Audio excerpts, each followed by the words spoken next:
Osrc News at 7.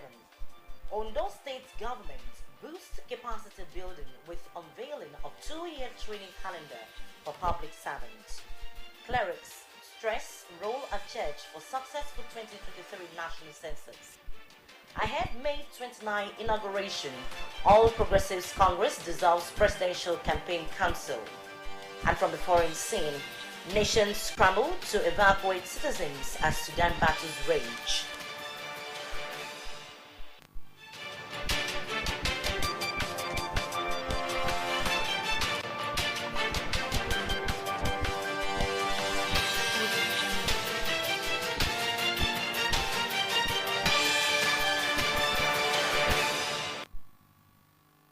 Thank you very much for joining us again tonight on the news. I am Oyewumi Ayinigbara. The Ondo State government has unveiled a 2-year calendarized training program for public servants and other interested members of the public. The program will take place at Public Service Training Institute situated at Laramoki in the Federal Local Government area of the state. Osrc Saeed Aribisala reports that the state head of service Kayode Ogundele unveiled the training brochure. The Public Service Training Institute, located in Ilaramoki, began operations in 2017 with the mandate of enhancing capacity and promoting efficiency among workers, improving on current status quo of the institute in order to meet increasing demands and position workers for excellent service delivery, informed the unveiling of a 2-year calendarized training program. Ondo State Head of Service Kayode Ogundele, who unveiled the brochure, wants public servants and private organizations to utilize the institute to upgrade the capacity of their staff. You will also recall that this government set out in its vision for Ondo State at the inception of the second term of the administration a well-encapsulated acronym tagged Redeemed Agenda, which carefully spelled out educational advancement and human capital development as a key component. Our state has invested and is still investing in human capital development and capacity building because of the conviction of Mr. Governor that economic development and social growth should be driven by capacity building to support the state in its drive towards the creation of a knowledge-based economy. Ogundele said the publication is also a way for the PSTI to showcase all its available programs. Aware of the Institute's readiness and capacity to deliver excellent services, and this has been exhibited in its successful delivery of a wide range of training programs for the top echelon of the public service, leading to the award of Professional Diploma in Educational Management and Professional Diploma in Public Sector Management. The Director General of the Institute, Dr. Olumide Ashere, who noted that knowledge is key to development of any nation, said the Institute has all it takes to train as many people that may want to subscribe from both public and private sectors. Newly printed copies of PSR 2023 to 2025 training brochure is immensely rich and takes care of the development of every sector, both public and private. The Institute is adding new programs to its kitty: Youth Development Program, Annual Leadership Conference, Legislative Retreat, and Tech Hub for Akure City and its environment. The Institute, in its bid to ensure an encompassing training and recognition, is partnering with the Adekunle Ajasin University, Akungbakoko, while efforts are also on to secure partnership with the Federal University, Oye-Ekiti. Saeed Aribisala, Osrc News. As Nigeria prepares for a national population and housing census, 70 years after such of its kind was conducted, mobilization of citizens remain crucial for the success of the exercise. In this report, Osrc Saeed Aribisala again takes a look at how the church can help government achieve its success. For the first time in a long while, Africa's most populous nation prepares to conduct a national population and housing census, with the last of such held in 2006, some 17 years ago. as government continues to set mechanism in motion for the technology-driven census. Mobilization of Nigerians for the exercise is as well key to its success. This is important, particularly considering some Nigerians' negative disposition to government policies or action. Nigeria's revered status in the eyes of the world, other stakeholders can help government drive and achieve success in its programs. This is evident in the composition of census advocacy committees at federal and state level, which has religious leaders among members. But how well is the church, through the pulpit, driving this message to their congregation?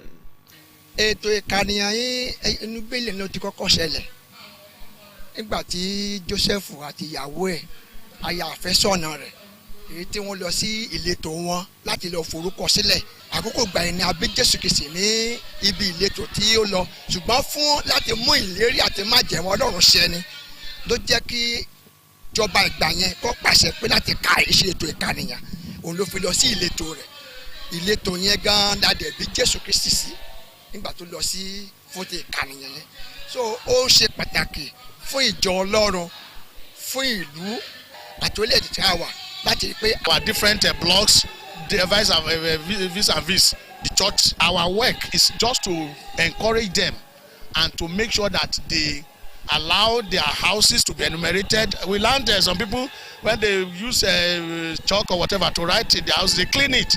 They say they don't. We encourage them to let the whole houses be enumerated and they themselves to make themselves available. Some people will say they are going to their farm, they are going to their market, they are going to so place. So we are trying as much as we can to encourage them. Beyond the message from the pulpit, the need to enhance their awareness through explainer materials was emphasized. Church has so many roles to play in mobilizing our people to ensure that they participate in it, and they should not just take it for granted, but start by sensitizing our people. That's number one. And number two, if there are any materials that will actually hit that mobilization, we also encourage the government to allow those materials to get to us on time. Pastor Joseph Olaniyan, however, wants Christian leaders to be wary of infusing undue sentiment into their campaign and urge government against rushing the process. Coming population is one of the areas that religious leaders have to be very careful. It should not be politicized like we did for the political parties. Population census is very, very important because it's going to be used as one of the indices of economic growth. I have my misgivings about the coming population census because there have not been enough information about it. People are not aware about it. I don't know why it should be rushed. Government have to sit down, plan it properly, and see that everybody is involved. Barring any itch, the 2023 National Population and Housing Census is to commence on May 3rd and end on May the 5th across the country, with the expectation that the exercise will meet global best practices. Sahid Aribisala, Osrc News. Ahead May 29 inauguration, All Progressives Congress dissolves Presidential Campaign Council. This and more after the break. Please stay with us. Hey, it's good.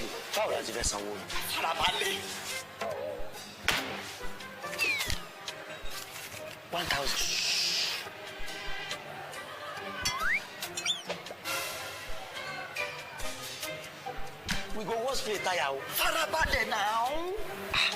Madam, hello, brother, na 3,005. Màá fún yín ní owó pé káàdì Glo ẹlẹ́gbẹ̀rún 10,000. Oh yeah.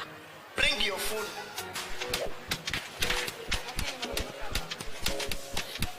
Ha! 10,000. 1,000 naira credit. Now you are to 10,000. No. All of us don't know about Glo Berekete. Ní ìlọ́po mẹ́wàá nísìnyí. Ṣé o ti gbọ́? Ìlọ́po mẹ́wàá ló máa gbà lórí iyekíye tó o bá rà sórí ohun ìpè Glo Berekete 10 times rẹ. I told you. Now what go tell? Go.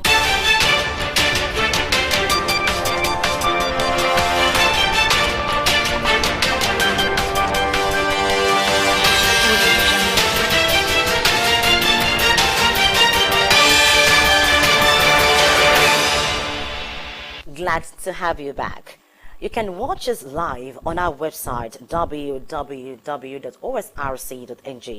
or follow us on Facebook at OSRC TV, and on YouTube you can subscribe to our channel OSRC TV Ondo. The All Progressives Congress have dissolved its Presidential Campaign Council, which was inaugurated in October to campaign for the victory of the President-elect Bola Tinubu and his running mate Kashim Shettima in the build-up to the 2023 presidential election. The dissolution, contained in a statement by the PCC Director General, Governor Simon Lalong, also applauded President Buhari for his unflinching support for APC presidential candidates throughout the electioneering campaign.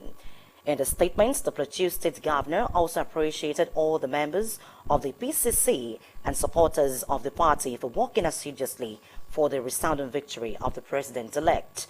Lalong said it was in the best interest of the campaign and its stakeholders to dissolve the council to return the party towards the May 29, 2023 inauguration of the president-elect Bola Ahmed Tinubu's administration.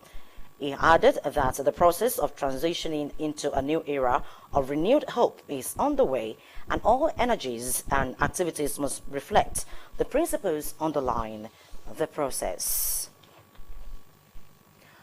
The Socio-Economic Rights and Accountability Project SERAP has urged President Muhammadu Buhari to set up a presidential panel of inquiry to promptly probe the allegations that over 149 million barrels of crude oil are missing, as documented in the 2019 audited report by the Auditor General of the Federation and Nigeria Extractive Industries Transparency Initiative, NEITI.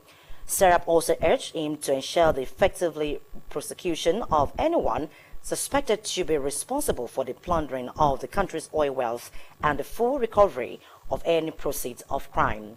According to the 2019 audited report by the Auditor General, over 107 million barrels of crude oil were lifted as domestic crude without any document or tracing. NEITI also reported a missing 42.25 million barrels of crude oil in 2019. SERAP Deputy Director Kolawole Uluwadari said Buhari, as the President and Substantive Minister of Petroleum Resources, should prioritize getting to the bottom of the allegations before the end of his term to ensure justice and accountability for Nigerians. In education, the Joint Admissions and Matriculation Board, JAM, says it would continue the registration of direct entry until after the conduct of the Unified Tertiary Matriculation Examination and the national census. JAM spokesman Fabian Benjamin said all candidate desirous of direct entry registration would be denied the opportunity to register provided they comply with the board's directives and within the stipulated time frame. He said the registration was initially scheduled to close on April 20, but was extended by 1 week to continue May 6, when the 2023 UTME and the national census exercise would have ended. He urged candidates desiring to register for the direct entry to ensure they obtain their e-pins from designated vending outlets on or before April 30th, when vending would be closed.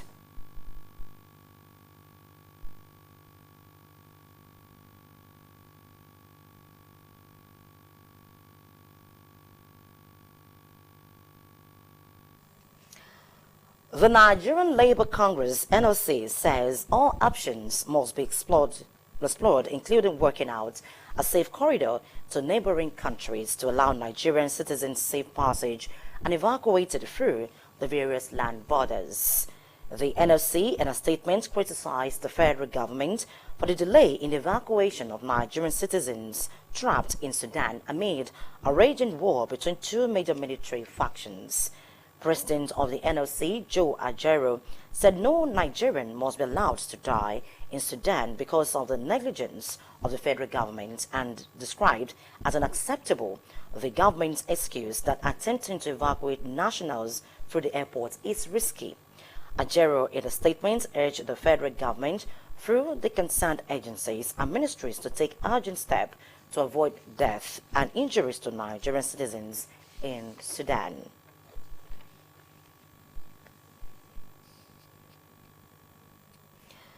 Bandits have released 4 of the remaining 11 schoolgirls abducted from the federal government college FGC Birnin Yori in Kebbi State about 2 years ago. According to the spokesperson for the parents of the abducted girls, Salim Kauje, the girls were released by a notorious bandit leader, Dogo Gide. Gauji said it took 6 days of negotiations in the forest before 4 of the girls were released, while 7 more are still in captivity. The girls, Biha Musa, Faiza Ahmed, Rahma Abdullahi, and Afsa Motala, were among the students and teachers abducted when the bandits attacked FGC Birnin Yori on June 17, 2021. While some of the abductees regained their freedom shortly after the abduction, 11 of the students remained in the bandits' captivity. Meanwhile, Zamfara State Governor Bello Matawali has reinstated the Emir of Birnin Yadoto, Aliyu Marafa, 9 months after conferring a traditional title to one of the most dreaded bandits' kingpins, Ado Alero. The Emir of Yandoto Emirates was asked to step aside last July following a public outcry that greeted the appointment of the bandit. In a statement, the Secretary to the State Government, Kabiru Balarabe, said the suspended Emir was reinstated because he was not found guilty of the offense he was accused to have committed when he appointed Alero to the rank of Fulani leader. According to the statement, the reinstatement of the Emir is with immediate effect. Love endures through the times, and this is the story of Itunola, Olorungbemiga, and Ifeoluwa Aderogba as they tied the nuptial after years of nurturing their friendship at the Gospel Faith Mission International in Akure, the Ondo State capital. Joy Pius reports that father of the bride, Mr. Oluwagbejami Fashemo, who is a former director of orientation and mobilization, Ondo State Ministry of Information and Orientation, was flanked by family members and loved ones.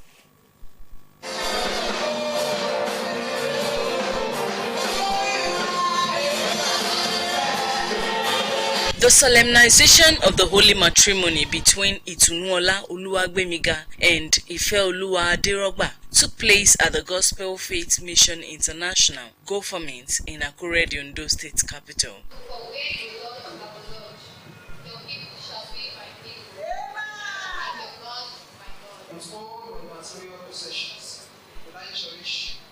In the name of the Father and of the Son and of the Holy Spirit.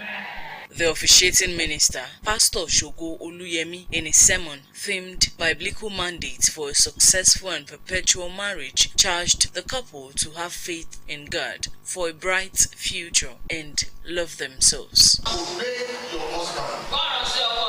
When your husband gives instruction, follow. Wives cherish love from their husband. Love your wife. To further authenticate their marriage, they signed the marriage register. In the name of the Father, and of the Son, and of the Holy Spirit. Please clap for them. Thereafter was a thanksgiving by the newlywed to bless God for a successful ceremony.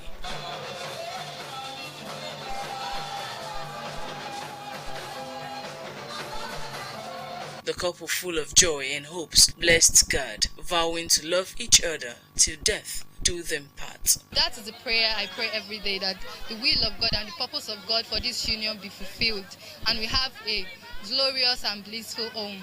My utmost prayer is that our lives, our home, may be a kingdom home, a representative of Christ upon the earth, and that God might use this home to be a pace setter even for this generation, revealing to people that God still reigns in home. There could still be godly home. Parents of a couple charged them to let love lead in their marriage. I feel very happy and I have joy in my heart. My prayer is that they will live very well to fulfill the mandate God has for them. Ayọ̀ mi kún, ọkàn mi balẹ̀. Mo dẹ̀ ti wá gbàdúrà pé lágbára Ọlọ́run bí ayọ̀ mi ṣe kún lónìí nínú ilé tiwọn náà ayọ̀ ò ní kúrò ńbẹ̀ lórúkọ Jésù. They should genuinely love themselves, forgive one another in any things, and let Christ be the third pillar in their home. This reception held to entertain guests was an avenue for the couple to display their dance steps to the admiration of guests. Highlights of the event included cutting of the cake, with both of them performing their first responsibility. Joy Pius, OSLC News. And now to the foreign scene. Pope Francis has called for dialogue between warring military factions in Sudan as a bloody outbreak of fighting entered a second week. The pontiff renewed calls for the violence to stop as quickly as possible and for dialogue to resume at the traditional Sunday prayers in St. Peter's Square in Rome. Pope Francis also urged everyone to pray for Sudan citizens. And heavy fighting is continuing in Sudan's capital, Khartoum, between warring factions that have plunged the country into chaos, with foreign expatriates preparing to flee via military escorts. Countries have struggled to repatriate their citizens amid deadly clashes that have killed more than 400 people so far. With Sudan's main international airport closed, foreign countries have ordered their citizens to simply shelter in places until they can figure out evacuation plans. Explosion and gunfire shake Khartoum despite a ceasefire announcement.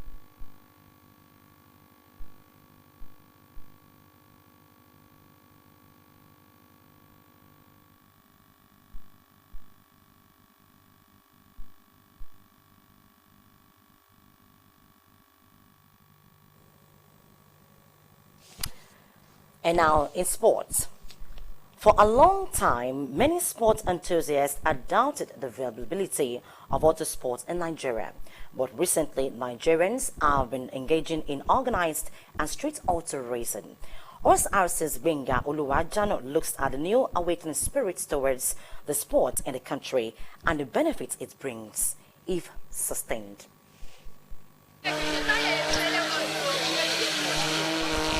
Autosports, just like Formula One, MotoGP and others, is the who is who of exotic cars putting their speed to test for drivers to dominate and stay on top of their game. The first organized autosport in Nigeria was the Agungo Motor Rally in the late 1970s, with the sport revived and given prominence through the Ondo Auto Rally. In 2019, participants were drawn from different states of Nigeria and across the world.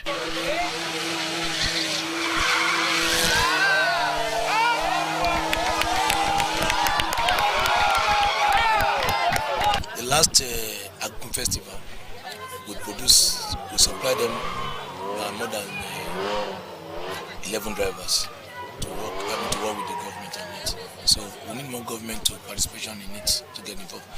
After this, we're going to have like a conference of the Motorsport Association, maybe to start kickstarting right to the state government today, again, to start to the federal government on how we can register and start moving this from sport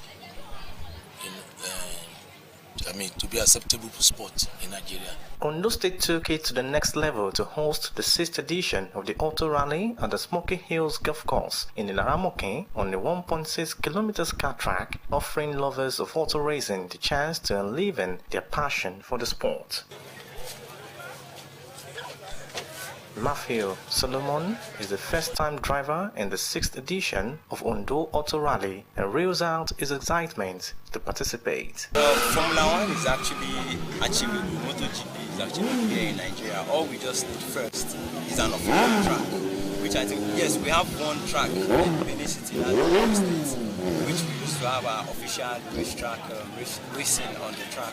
And if we can have more of that in this country, motorsport is really important. The sport comes with its hazards and safety, but sport lovers are optimistic that if autosport is sustained, it will boost the economy and promote tourism to the world. Auto race, like you mentioned, abroad, If you go to Texas, you go to Florida, this is what they do. And it's a billion-dollar, multi-billion-dollar industry in the United States. And in Ondo State, I'm sure we are going to be the first state in Nigeria that is doing all this. And with the track that we have in the Laramoki now, it's going to be a permanent site for this kind of thing that will be happening everywhere. So I'm excited. However, some have their reservations, stressing the expensive and elitist nature of autosport, calling on government to focus more on other sports and allow private individuals sponsor the sport. But we have a lot of secondary school guys who can run. What are we doing about them? We have a lot of people in Elijah who can swim. What are we doing about them? So if we have more racetracks than one, more race than two, more racetracks than 10, we have over 200 million by population. We don't need to race on the track, in the streets. Autosport is not a subject of fiction, as sports stakeholders are looking forward to hosting a major Grand Prix with facility intact to make it a profitable sport in Ondo State and Nigeria. Binga Oluwajano, West House News. And with that, we conclude the news tonight. But before we go, a quick look at the major stories. We told you that the Ondo State government says it will continue to encourage training and retraining of its workforce to boost capacity building. The Ondo State head of service, Kayode Ogundele, who said this at the unveiling of a 2-year training calendar to public servants and members of the public, restated government's commitment to professional pay grade of workers. Clerics in Ondo State have stressed the role of the church for a successful 2023 national and housing census. Ahead the May 29 inauguration of Nigeria's president-elect Bola Ahmed Tinubu, the All Progressives Congress has dissolved its presidential campaign council. And from the foreign scene, we brought it to you that many countries are scrambling to evacuate their citizens as Sudan battles rage. And that's the news tonight. Thank you very much for your time. Good evening.